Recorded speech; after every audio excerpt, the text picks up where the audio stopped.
പുതിയൊരു വീഡിയോയിലേക്ക് എല്ലാ കൂട്ടുകാർക്കും സ്വാഗതം. ഇന്നത്തെ നമ്മുടെ റെസിപ്പി എന്ന് പറയുന്നത് നല്ല ടേസ്റ്റി ആയിട്ടുള്ളൊരു അഫ്ഗാനി ചിക്കനാണ്. ഞാനിപ്പം ഏകദേശം 1/2 കിലോളം ചിക്കൻ എടുത്തിട്ടുണ്ട്. അത് കുറച്ച് വലിയ പീസായിട്ടാണ്, ബോൺലെസ് ഒന്നുമല്ല, ബോണോട് കൂടി തന്നെയാണ് എടുത്തേക്കുന്നത്. എന്നാലും ലെഗ് പീസൊന്നും ഫുള്ളായിട്ടൊന്നും ഇട്ടിട്ടില്ല കേട്ടോ. ഇനി നമുക്ക് നന്നായിട്ടത് കഴുകി വൃത്തിയാക്കിയതിന് ശേഷം ഒരു ചെറുനാരങ്ങ എടുത്തിട്ടുണ്ട്. അതിൻ്റെ കുരുവൊക്കെ കളഞ്ഞതിന് ശേഷം ഇതിലേക്ക് അങ്ങ് പിഴിഞ്ഞിട്ട് കൊടുക്കാം. ആദ്യം നമുക്ക് ചെറുനാരങ്ങ നീരും പിന്നെ അതുപോലെ തന്നെ ഇഞ്ചിയും വെളുത്തുള്ളി ചതച്ചതും കൂടി ചേർത്തിട്ടാണ് നമ്മൾ മാരിനേറ്റ് ചെയ്ത് ഒരു 15 മുതൽ 20 മിനിറ്റ് വരെ വെക്കുന്നത്. കുരു നമ്മൾ മാറ്റിയില്ല എന്നുണ്ടെങ്കിൽ പിന്നീട് അത് വല്ലാത്തൊരു കയ്പ്പ് വരും. അതുപോലെ തന്നെ ഇതിലേക്ക് നമുക്ക് കുറച്ച് ഉപ്പും കൂടി ചേർത്ത് കൊടുക്കാം. പാകത്തിന് ചേർത്താൽ മതി. ഇനി നമുക്കിതിലേക്ക് ചേർത്ത് കൊടുക്കേണ്ടത് കുറച്ച് കുരുമുളകിൻ്റെ പൊടിയും കൂടിയാണ്. അത് പിന്നീട് ചേർത്താലും മതി, പക്ഷേ ഈ കഷ്ണങ്ങളിലൊന്ന് പിടിക്കട്ടെ എന്ന് വിചാരിച്ച് ഞാനിപ്പോൾ ചേർത്തന്നേ ഉള്ളൂ.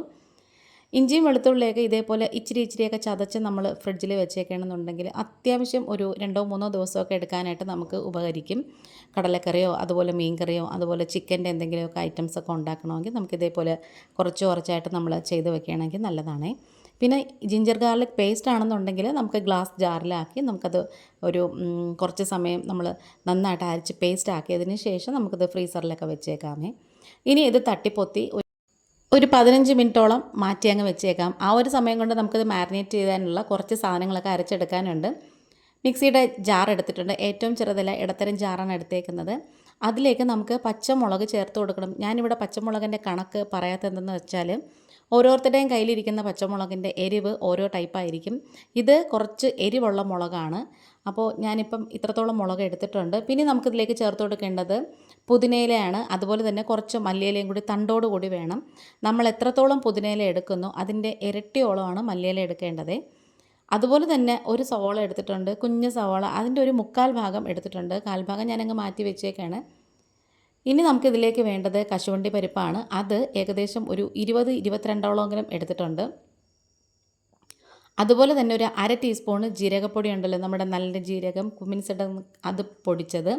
1 ടീസ്പൂണോളം കുരുമുളക് പൊടി വേണം. അതുപോലെ തന്നെ നമുക്കിതിലേക്ക് വേണ്ടത് 1 ടീസ്പൂണോളം നമ്മുടെ ഗരം മസാല ഇല്ലേ, നമ്മൾ വീട്ടിൽ പൊടിച്ച് വെച്ചേക്കെത്തുന്ന, അതും കൂടി എടുത്തിട്ടുണ്ട്. ഇനി നല്ല കട്ട തൈര് വേണം, അതും കൂടി ഇതിലേക്ക് അങ്ങ് ചേർത്ത് കൊടുക്കാം. വലിയ പുളിയില്ലാത്ത തൈരാണ്. കാരണം എന്ന് വെച്ചാൽ നമ്മൾ നേരത്തെ ചെറുനാരങ്ങ നീര് ചേർത്തിട്ടുള്ളതുകൊണ്ട് അതിന് നല്ല പുളി കാണും. അതുകൊണ്ട് തന്നെ നമ്മളിനി പുളിയുള്ള തൈരും കൂടി ആയിപ്പോയാൽ ഒത്തിരി പുളിയാവും. അതുകൊണ്ടാണേ. ഇനി കുറച്ച് ഫ്രഷ് ക്രീമും കൂടി ഇതിലേക്ക് ചേർത്ത് കൊടുക്കാം. ഞാൻ ഈ പാക്കറ്റിൻ്റെ ഏകദേശം ഒരു പകുതിയോളം ഫ്രഷ് ക്രീമും കൂടി ചേർത്ത് കൊടുത്തിട്ടുണ്ട്. ഇനി ഇത് നന്നായിട്ടൊന്ന് അരച്ചെടുക്കണം. ആ കശുവണ്ടി പരിപ്പൊക്കെ നന്നായിട്ടൊന്ന് അരഞ്ഞ് വരണേ. ഇതുപോലെ നല്ല പേസ്റ്റ് രൂപത്തിൽ, നല്ല തിക്ക് കൺസിസ്റ്റൻസിയുള്ളൊരു പേസ്റ്റ് രൂപത്തിൽ അരച്ചെടുത്തിട്ടുണ്ട്. ഇനി നമുക്ക് നമ്മളിത് എടുത്ത് വെച്ചിട്ടുള്ള ചിക്കനിലേക്ക് അങ്ങ് പുരട്ടി കൊടുക്കാം. നല്ല ടേസ്റ്റാണ് കേട്ടോ ഈ ഒരു അഫ്ഗാനി ചിക്കൻ എന്ന് പറയുന്നത്. ഇത് നമുക്ക് ചപ്പാത്തിയുടെയും പൊറോട്ടയുടെയും നാനിൻ്റെയൊക്കെ കൂടെ കഴിക്കാൻ നല്ല ബെസ്റ്റ് കോംബോ ആണ്. അങ്ങനെ നമ്മൾ ആ മിക്സിയുടെ ജാറിലിരുന്നത് ഫുള്ള് നമുക്ക് ഇതേപോലെ ഈ ഒരു ചിക്കനിലേക്ക് മാരിനേറ്റ് ചെയ്യാൻ വെച്ച് കൊടുക്കുവാണ്. ഇത് ഓവർനൈറ്റ് വെക്കാൻ പറ്റിയ അത്രയും നല്ലതാണ്. ചിക്കൻ അത്രത്തോളം ടെൻഡറാവും.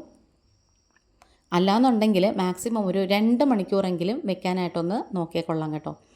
ഇനി ഇതുപോലെ നന്നായിട്ടിങ്ങനെ മിക്സ് ചെയ്ത് നല്ലോണം മാരിനേറ്റ് ചെയ്ത് ഓരോ കഷ്ണങ്ങളും നന്നായിട്ടിങ്ങനെ അരപ്പ് പുരട്ടി കൊടുക്കണം. ഉപ്പ് കുറവായിരുന്നതുകൊണ്ട് ഞാനൊരു ഇച്ചിരി ഉപ്പും കൂടി ചേർത്ത് കൊടുത്തിട്ടുണ്ട്.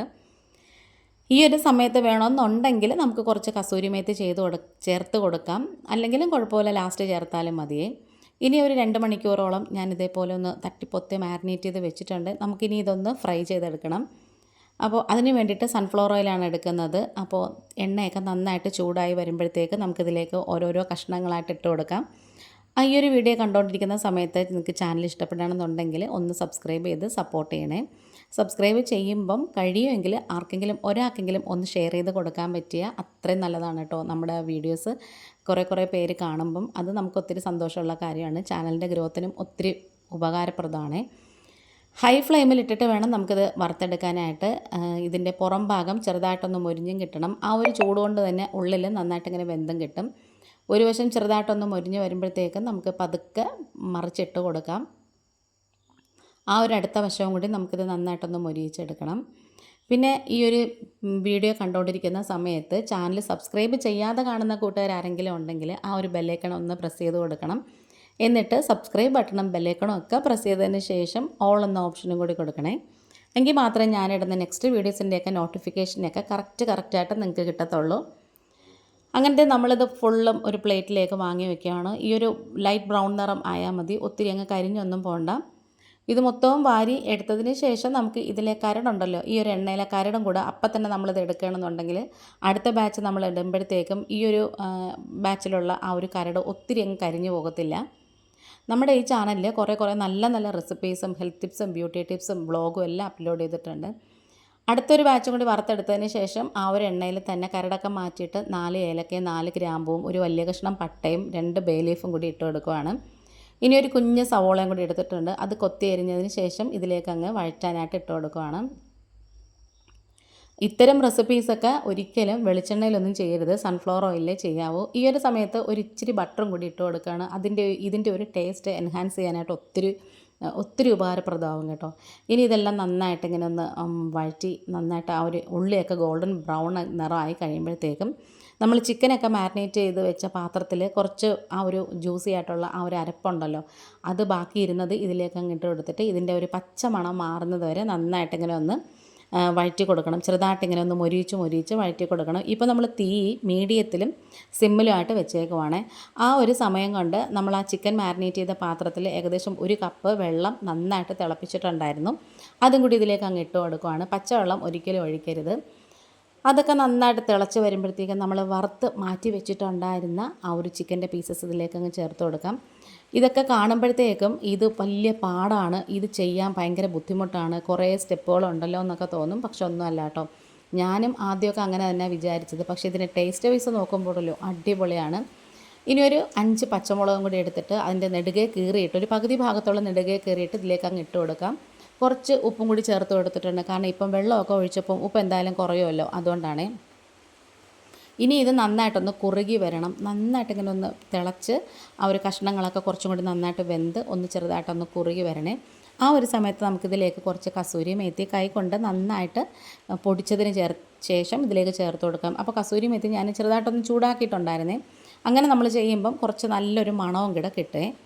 അതൊക്കെ കഴിഞ്ഞിട്ട് ഇതൊന്നും കൂടി നന്നായിട്ട് മിക്സ് ചെയ്ത് യോജിപ്പിച്ചതിന് ശേഷം കുറച്ച് മല്ലിയില എടുത്തിട്ടുണ്ട്. ഇനി നമ്മൾ പുതിനയില ചേർക്കേണ്ട ആവശ്യമില്ല, മല്ലിയില ചേർത്താൽ മതി. അതും കൂടി ഇതിലേക്ക് അങ്ങ് കുനുകുനാന്നങ്ങ് അരിഞ്ഞിട്ട് അതും കൂടി ഇട്ട് കൊടുക്കാം. ഇനി നമ്മൾ ചെയ്യുന്ന ഏറ്റവും നല്ലൊരു സ്റ്റെപ്പ് എന്ന് പറയുന്നത്, ഒത്തിരി ടേസ്റ്റ് കൂട്ടുന്നൊരു സ്റ്റെപ്പ് എന്ന് പറയുന്നത്, ഇതൊരിക്കലും ഒഴിവാക്കരുത് എന്ന് പറയുന്നത് വേറൊന്നും അല്ല കേട്ടോ. നമുക്കിത് കുറച്ച് സ്മോക്ക് ചെയ്തെടുക്കണം. അപ്പോൾ ഇത് ഞാനിവിടെ കുറച്ച് കനലെടുത്തിട്ടുണ്ട്, നല്ലോണം കട്ടി വിറകിൻ്റെ കഷ്ണങ്ങളുണ്ടല്ലോ അതാണേ. അതിൽ കുറച്ച് സൺഫ്ലവർ ഓയിൽ ഒഴിച്ചു കൊടുത്തിട്ടുണ്ട്. വേണമെന്നുണ്ടെങ്കിൽ കുറച്ച് ബട്ടറും കൂടി ചേർത്ത് കൊടുക്കാം.